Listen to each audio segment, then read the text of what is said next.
কালকে গেছিলাম বরমশাইকে হেল্প করতে। আচ্ছা, হেল্প করতে কথাটার মানে যদি না বোঝেন তাহলে চলুন ডিটেলসে বোঝানো যাক। আচ্ছা, বিয়ে বাড়ি মানে কি শুধু খাওয়া দাওয়া, শুধু ডেকোরেশন, শুধু মেকআপ?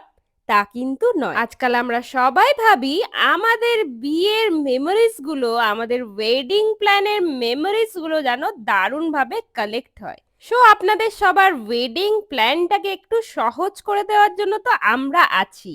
তাই আজকে গেছিলাম চিত্তরঞ্জনের এরিয়া 6 কমিউনিটি হলে একটা ব্রাইড গ্রুমের স্পেশাল এন্ট্রিটাকে স্পেশাল করে দেওয়ার জন্য। ওয়েডিং প্ল্যানের যে কোনো ডিসকাশন কিন্তু আমাদের সাথে করতে পারেন, কারণ আমরা খুব যত্ন সহকারে যে কোনো কাজ করে থাকি।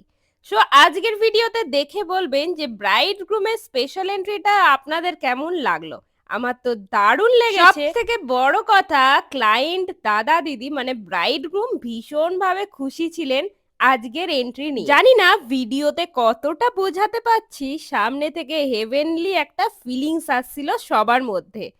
আর কাজ শেষ হয়ে যাওয়ার পর বড় বড় কাকু কাকিমা থেকে শুরু করে বাচ্চারা ড্রাই আইসের দিকে হাত বাড়িয়ে দেখছিল যে হাত পুড়ে যায় কিনা, এই ধোঁয়াটা কোথার থেকে বেরোচ্ছে। এটা একটা আলাদাই কিউরিওসিটির মধ্যে পড়ে। ক্লায়েন্ট দাদা দিদিরা যখন আমাদের উপর এতটা বিশ্বাস করে কাজ দেন, তখন সেই কাজটা তো ভীষণ মন দিয়ে এবং সাকসেস করতে হবে। কাজ সাকসেস হওয়ার পর চলে গেলাম মেইন কোর্সে খাওয়া দাওয়া ট্রাই করতে। ফিশ কাটলেট মুখে দিতে না দিতেই চলে এলো মশালা কুলচা, সাথে নতুন আইটেম গ্রিন চানা মশালা। প্লেট লক্ষ্য করলেই বুঝতে পারছো গ্রিন গ্রিন মটরশুটিতে ভরা, যা শীতের সেরা আইটেম। ফ্রাইড রাইস খুব একটা খাই না, কারণ পেটটা একদম ঢাই ভাবে ফুলে যায়। তাই ফ্রাইড রাইস অল্প নিলাম, কারণ মাটন দিয়ে ট্রাই করতে হবে তো। আমি ভাবলাম এটা মাটন, এটা কিন্তু মাটন নয়, এটা হলো ফুলকপির রোস্ট।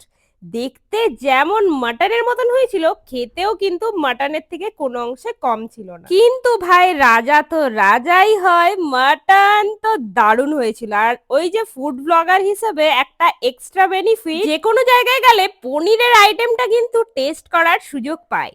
আর মাটনটা কিন্তু একটু দেশি স্টাইলের ছিল, একদম অথেন্টিক। মুখে দেওয়ার পর জাস্ট ওয়াও।